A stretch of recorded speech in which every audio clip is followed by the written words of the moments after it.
जो भी नए स्टूडेंट्स इस वीडियो के साथ जुड़े हैं उन सभी को बता दूं, हम दोस्तों एच पी जी के 500 क्वेश्चंस की सीरीज़ डिस्कस कर रहे हैं।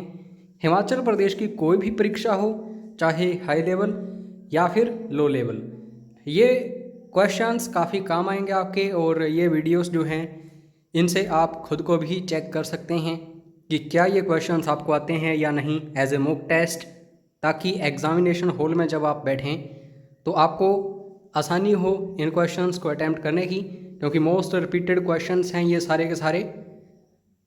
बाकी आपको बता दूं, हिमाचल प्रदेश के किसी भी एग्ज़ाम की आप तैयारी कर रहे हो तो हमारी टीम आपको अच्छे से तैयारी करवाएगी। पेड क्रैश कोर्स आप ज्वाइन कर सकते हैं। कितनी फ़ीस है, कितनी वैलिडिटी रहेगी, आप यहाँ पे व्हाट्सएप करके पूछ सकते हैं। पहला क्वेश्चन है, हिमाचल प्रदेश विश्वविद्यालय के पहले कुलपति कौन थे? इंग्लिश में इन्हें बोला जाता है वाइस चांसलर। तो एचपी यूनिवर्सिटी जो है 1970 में एस्टेब्लिश हुई थी, इसको भी याद रखना, क्वेश्चन इंपॉर्टेंट है ये भी। और फर्स्ट वाइस चांसलर कौन थे एचपीयू के? तो इनका नाम है दोस्तों आर के सिंह। ठीक है। उसके बाद नेक्स्ट क्वेश्चन, हिमाचल प्रदेश के निम्नलिखित में से किस जिले में कोई शहरी आबादी नहीं है? और ये शहरी आबादी होती क्या है दोस्तों? शहरी आबादी में आप मुख्य रूप से ये देख सकते हैं कि एक भी व्यक्ति ग्रामीण नहीं यहाँ पे मिलता है, कोई किसान नहीं होता है। ठीक है। तो ऐसा कोई जिला हिमाचल प्रदेश का जहाँ पे एक भी व्यक्ति ऐसा नहीं है जो शहरी है, तो ऑब्वियसली बिल्कुल सही आंसर है लाहौल स्पीति। लाहौल स्पीति सबसे बड़ा जिला है क्षेत्रफल के हिसाब से। हिमाचल का 25% हिस्सा जो है हिमाचल का इसी जिले में आता है, और जनसंख्या घनत्व इसका सबसे कम है। उसके बाद नेक्स्ट क्वेश्चन, निम्नलिखित में से किस जनजाति में हिमाचल प्रदेश की आबादी सबसे ज़्यादा है? तो कौन सी ऐसी जनजाति है जो काफ़ी ज़्यादा मात्रा में है हिमाचल में, और इनफैक्ट सबसे ज़्यादा है बाकी जो भी ट्राइब्स हैं उनके कंपैरिजन में?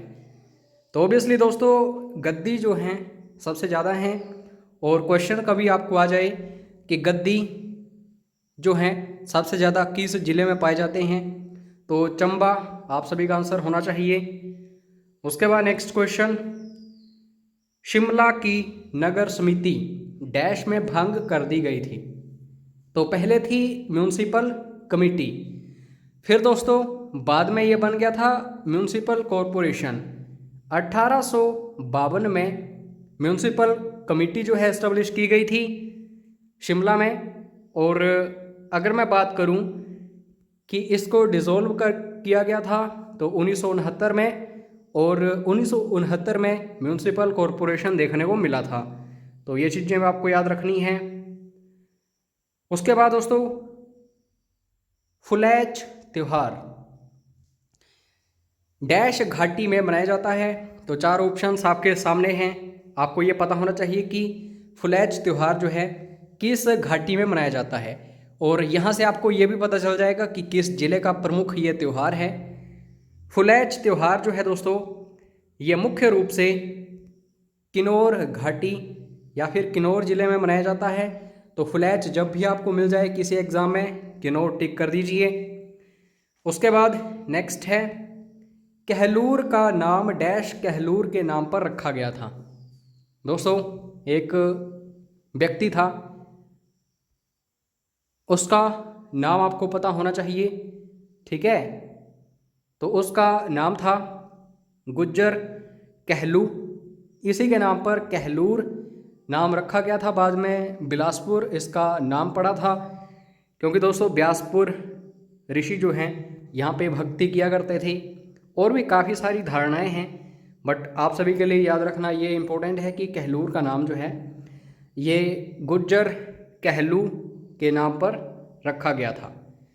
उसके बाद ढोलरा महल जो है किसने बनवाया था? तो चार ऑप्शंस आपके सामने हैं। और ढोलरा महल जो है दोस्तों राजा दीपचंद ने बनवाया था और राजा दीपचंद कहलूर से संबंधित था, तो ये भी आपको याद रखना है। 1794 में चुराह के क्षेत्र को पुनर्प्राप्त करने के लिए अपने अंतिम प्रयास में किस राज्य ने बशोली की मदद की? तो ये बेसिकली क्वेश्चन है हाई लेवल एग्जाम्स के लिए। बात है 1794 ईस्वी की। तो चौराह क्षेत्र को पुनः प्राप्त करने के लिए बशोली की मदद की थी और ये कौन थे? जम्मू का राजा, ठीक है। उसके बाद नेक्स्ट है संसार चंद का जनरल कौन था? तो चारों ऑप्शंस आपके सामने हैं और आशा करता हूँ हर एक क्वेश्चन को आप खुद अटैम्प्ट कर रहे होंगे। संसार चंद का जनरल था, काफ़ी फेमस था, इसका नाम है गुलाम मोहम्मद, ठीक है। उसके बाद 1556 में बख्त मल को किसने फांसी दी थी? तो बख्त मल को फांसी दी थी 1556 ईस्वी में बैरम खान, ठीक है। तो बैरम खान जो है आपको पता है संरक्षक या फिर सेनापति था अकबर का, तो इसको फांसी दी थी किसने? बैरम खान ने। उसके बाद गुलेर के विक्रम सिंह। दोस्तों अब गुलेर की बात आ ही गई है तो बता दूं, इसकी स्थापना जो है राजा हरिचंद ने की थी, जो कि कांगड़ा का राजा था। शिकार करते समय जंगल में ये गायब हो गया था, तो वापिस इसका जब भाई आया तो उसने खुद राज संभाल लिया और जैसे ही ये वापस आया राजा हरिचंद, तो इसने राज्य वापस नहीं लिया बल्कि दूसरे राज्य की स्थापना कर दी। तो गुलेर आपको पता ही होगा। तो विक्रम सिंह था एक, इसकी मृत्यु कहाँ हुई थी? गुलेर का जो राजा था तो चौंतरा में इसकी मृत्यु हुई थी, ये याद रखना। क्या आप कमेंट करके बता सकते हैं चौंतरा किस जिले में है इस समय? उसके बाद दोस्तों 1849 में राम सिंह को किसने धोखा दिया था? अब ये भी क्वेश्चन हाई लेवल एग्जाम्स के लिए है। राम सिंह को धोखा दिया था दोस्तों पहरचंद ने, तो ये 1849 ईस्वी की बात है और ये वेरी वेरी इंपॉर्टेंट क्वेश्चन है दोस्तों, हर एक एग्ज़ाम में पूछा जाता है। मूरक्राफ्ट ने कुल्लू का दौरा कब किया था? बेसिकली दोस्तों मूरक्राफ्ट जो है एक पशु चिकित्सक था, तो इसका कहना था कि अच्छी नस्ल के घोड़ों की तलाश में ये यहाँ वहाँ जाता है, तो लगभग पूरा हिमाचल ये घूमा हुआ था। तो 1820 ईस्वी की बात है और महाराजा संसार चंद के समय में ये कांगड़ा भी आया था एंड सोन, तो इन चीज़ों को भी अच्छे से देख लेना। और इसमें इम्पोर्टेंट बात ये है कि ये पहला एक यूरोपीय था जो 1820 ईस्वी में कुल्लू इसने विजिट किया था। उसके बाद ये तो बच्चों को भी पता होगा कि लाहौल का प्रथम नेगी कौन था?